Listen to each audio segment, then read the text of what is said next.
All right, best there is, best there was, best there ever will be. I guess we'll find out in a minute. This is the Ultimate Edition Bret Hart figure from Mattel. I already reviewed the Warrior, so we'll put him aside for now. Here we go. Now, a lot of people, as I mentioned in the Warrior review, were kind of skeptical about these Ultimate figures, and there are some points where they hit, and there's some points where they miss. Bret, I think, is more good than bad. As a matter of fact, I don't think he's bad at all. And we're going to go over some of the things that I think irritate people about this figure slightly, and one or two minor nitpicks that I have. But for the most part, I do like this figure. Let's get right into it. So you'll notice he has his jacket right out of the package. This is like a hard rubber type plastic piece, and he has separate arms, which are fully articulated, as you can see, painted up so that he can actually move around while he's wearing his jacket, which is a far cry from the old ringside pink and black Bret with this one-piece solid jacket that just, you know, looked okay, but you could not move the figure at all. So I'm really happy that this is much better executed than that. I think one of the issues that people have is the fact that you can see like through the bottom of the jacket. That doesn't bother me particularly because the jacket is just kind of an add-on, like an accessory pretty much, and I would rather have the articulation and have it look good from like the front or the back as opposed to just looking, you know, like this constantly. And if it really bothers you that much, you can just, you know, whack a little black paper in there or something. There's ways around it for photographers or whatever you want to be doing. Anyway, moving on, Bret also comes with two separate alternate heads. The Screaming one, which I believe he was packaged with, and he had the sunglasses on actually in the package. So I'll show you what the heads look like with the glasses on. Not bad. The glasses look a little big. Looks more like Cyclops than Bret Hart.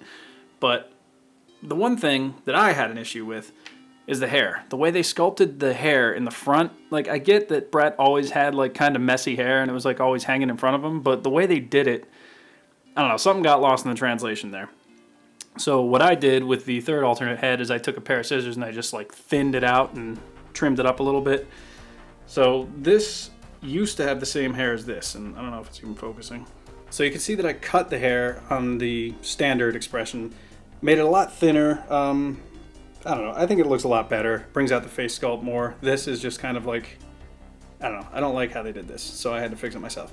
So yeah, this figure, or this head I should say, I modified a little bit, and I'll probably do the same with all the other ones, just to kind of make it uniform and make it look a little better. Basically I just, yeah, trimmed it up with scissors, made it thinner, and made it look more like his actual hair as opposed to like these clumps of whatever this like slime venom symbiote looking thing is coming out of his forehead.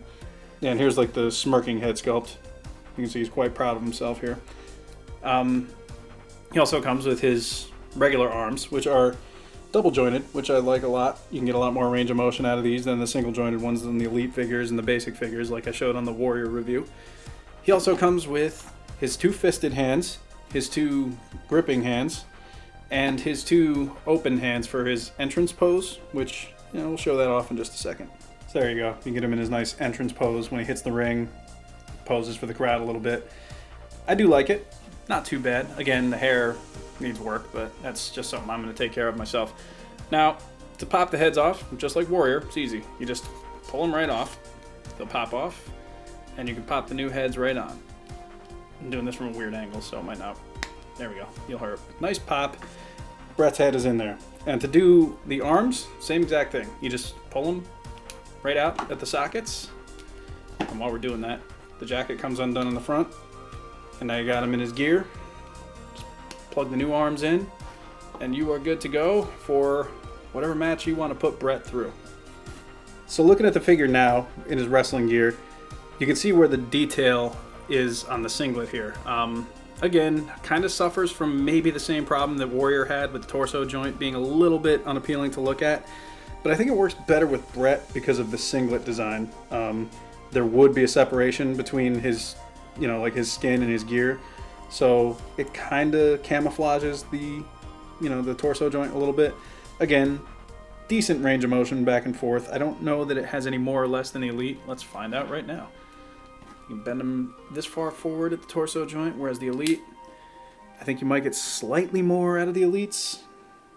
I don't know. It's tough to tell. The Elites get a lot more back, I think. Well, maybe not, actually. To be honest, I thought this torso joint actually made you have to sacrifice a little bit of range of motion, but it turns out I'm wrong, as I've just proven. And you do get that side to side that the Elites do not offer. As well as you got your double jointed elbow joint, whereas the Elite, it's going to be tough because of the elbow pad, but you're only going to get it about that far, as opposed to this one where you get much better range of motion, which is awesome because Bret's a technical wrestler, so to be able to get him in different poses is going to make you, I don't know, probably photograph him better or animate him better or just pose him better. Whatever you want to do with your figures, it's your collection. I ain't here to judge. Also, you get the toe joint, which, not particularly useful for me, but it's cool if you like it. Now here's where I think they did a good job with the painting on the gear here. This ultimately, ultimately, because it's the ultimate one. God, that was stupid. Now the paint deco, I think they did a really good job with for the most part. He's got the nice skulls and stars. His heart designs right there. A little bit of black paint on the inside of the leg there that I'll probably have to remove somehow. Got the Hitman logo with the star, a lot of the splatter paint design going on his singlet there. So while I do like this detail on the figure itself, it's not one of my favorites of Bret's looks with the splatter paint like that. I would have much rather preferred to see a Survivor Series 1996 in the match that he had with Austin, where he had like kind of the orange trim around the singlet and like the black, I don't know, like the same kind of design he has on his legs here, just kind of like around the trim of the singlet. That's something we haven't gotten in figure form. We have actually gotten this gear in figure form before, and it was in the Jakks Classics series. I have that figure, I just don't know where it is, so unfortunately I can't show you to compare the Jakks to the Mattel. But, take my word for it, I think the Mattel turned out better just because the proportions are better and the detail, as I recall, on the singlet itself is better. So here he is compared to another Bret Hart Elite figure. One thing I noticed is that the head is slightly bigger on the Ultimate Edition than it is on the Elite. I'm not sure if that's just because of the way the hair sculpt is shaped over his head differently. Like this kind of looks more like triangular, I guess. I don't know, like it's narrower at the top and it kind of goes outward at the bottom, whereas this is kind of like more straight up and down. The thing I will say though is like undeniably the Ultimate figure actually looks like Bret Hart, which is great because I never was sold on these head sculpts on the Elite figures. I don't know, to me Mattel has just never made that good of a Bret Hart figure. The best one still that I've ever seen is probably the first Jakks Classic Superstars, but to be honest, this one might rival it. This one in particular is really nice, as well as the, where'd it go? The smirking one. But again, this is just kind of hindered by this hair, the way they did it. So you kind of have to bring out the sculpt yourself by like modifying it a little bit. But that said, once you do, this head sculpt is perfect. Something else worth noting is actually if you heat and pop the Elite figures' heads off the way you would do normal head swaps the way back in the day, you can actually fit the Ultimate Edition head on the Elite body, and to me, this is 100 times better than the head sculpt that came on this figure. I really love this, actually. Why didn't it look like this all along? Stands to reason you could do the same with the arms too. So if you wanted to get the double jointed arms on the Elite figure, you could do that, unlike with Warrior where he had the tattoo and it would have looked awkward. But yeah, just another option. Damn, that's really nice. So my final thoughts. This figure, I really, really like it. I think they did a better job with it than the Warrior figure, although that could just be, like I said, because of the gear kind of like disguises the fact that the torso joint is maybe a little ugly to look at. But the design they did, the work they did on the singlet and everything, it really works. This figure really came out nice. The only gripes I have with it, like I said, is this weird hair, but I mean that can be modified and fixed, and honestly I think it brings out the sculpt better if you do that. I wish Mattel would have just done that, but I guess this gives me something to do, fix up these head sculpts.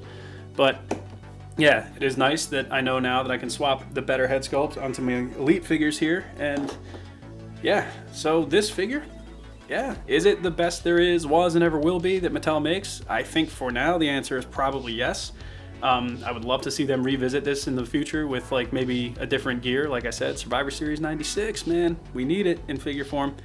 That said, my name is Captain McKay. Thank you for checking this review out, and we'll see you soon. Later on.